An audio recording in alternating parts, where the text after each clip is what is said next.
90% लोग नहीं जानते कि ये क्या है।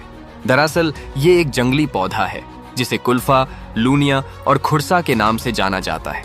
इसके फायदे इतने हैं कि आप सोच भी नहीं सकते, लेकिन हम लोग इसे जंगली घास समझकर अनदेखा कर देते हैं।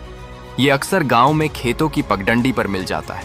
आपको बता दें कि कुल्फा में iron, omega 3 fatty acid, vitamin A, vitamin C और कई अन्य पोषक तत्व पाए जाते हैं, जो आंखों के लिए लाभकारी है, डायबिटीज में फायदेमंद है और हड्डियों को मजबूत बनाता है।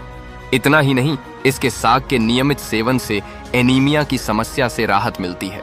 तो अगली बार जब आप इसे देखें तो